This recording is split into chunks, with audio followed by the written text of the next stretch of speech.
화제의 뉴스를 골라 과학 기자의 시선으로 분석하는 과학 본색 시간입니다. 네, 오늘은 이성규 기자와 함께하겠습니다. 안녕하세요. 안녕하세요. 어서 오세요. 네, 오늘은 어떤 이야기 나눠볼까요? 지난주 과학기술정보통신부가 기초과학연구원 IBS의 연구지원 시스템 개편 조치를 발표했습니다. 예. 이번 개편 조치는 IBS 연구 행정 시스템 개편과 연구 인력 처우 개선, 연구 관리 강화 등을 담고 있는데요. 네. 구체적으로 어떤 내용인지 살펴보겠습니다. 네. 그럼 먼저 과기정통부가 이번에 IBS 연구 지원 시스템을 전면 개편하기로 한 그 배경부터 알아볼까요? 우선 지난해 국정감사 내용을 좀 살펴봐야 하는데요. 예.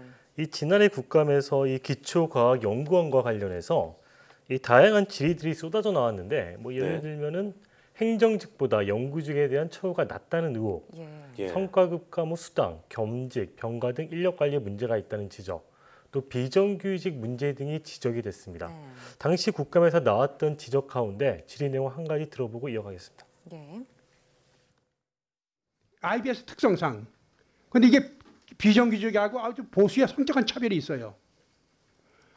그리고 행정직이라는 것은 연구를 지원하기 위한 인력입니다. 군대가 전투병과보다 지원병과가 혜택이 좋으면 그 군대 망합니다.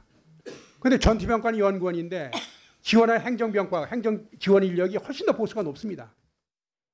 이 같은 이제 국정감사 지적 이후에 과기정통부는 IBS 기간 운영 특별 점검과 종합 감사를 시행했는데요. 특별 점검은 지난해 11월부터 12월까지 진행이 됐었고요. 네.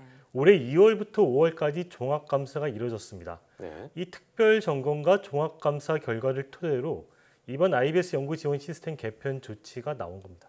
네, 이번 조치 여러 내용이 있었지만 우선 그 연구 인력의 처우 개선은 어떤 내용이 포함됐나요?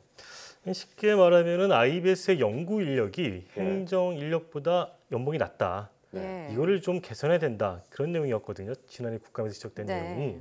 그래서 이에 따라서 이 연구 인력의 그 연봉 하한선이 1.5배 이상 상향 조정됐습니다. 네. 이 좀 살펴보면은 석사급 연구원은 기존 하한선이 2,600만 원이었었는데 이게 4천만 원으로 상향이 됐고요. 네. 박사후 연구원, 우리가 이제 포닥이라고 부르는 예. 이 박사후 연구원은 3천만 원에서 5천만 원으로 상향. 그다음에 연구위원은 3,600만 원에서 6,200만 원으로 조정됩니다. 네. 즉 연구 인력의 연구 연봉 하한선을 단계적으로 상향하겠다는 건데요. 예.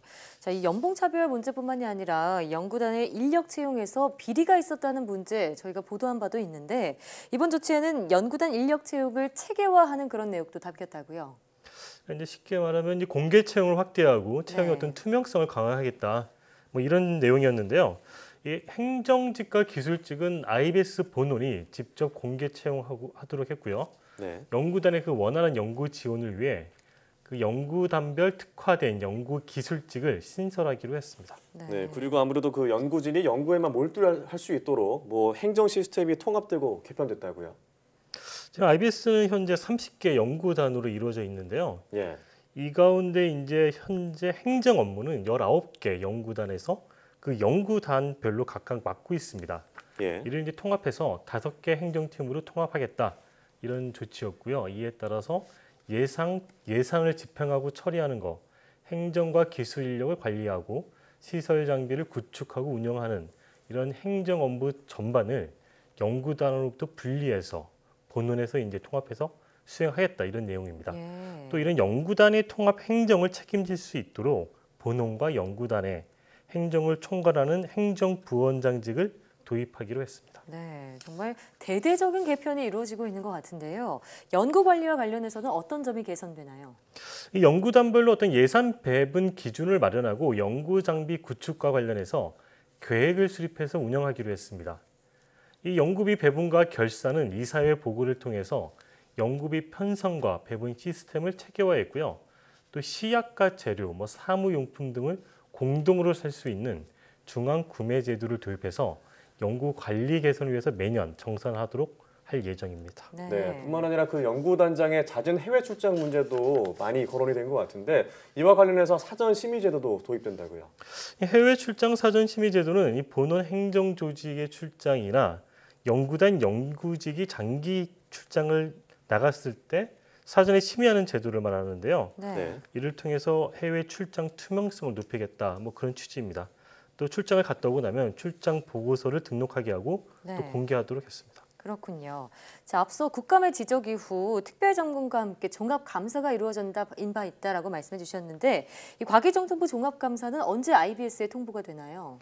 이 과기정 통보가 이제 2월부터 5월까지 진행된 종합감사에 따른 감사 처분 내용은 9월 중에 확정을 해서 IBS에 통보할 예정이고요. IBS는 이 종합감사에서 발견된 연구비 부당집행 등 위법 사항에 대해서는 부당집행분 환수, 관련자 징계 등 규정에 따라서 조치를 진행할 예정입니다. 네. IBS는 지난 2011년 설립된 순수 기초과학 전문 연구기관인데요. 과기정 통보는 이 공공기관인 IBS가 투명하게 운영될 수 있도록 지속해서 노력하겠다고 밝혔습니다. 네. 네, 말씀하신 대로 IBS가 본연의 목표대로 연구에 몰두할 수 있는 환경이 조성되길 바랍니다.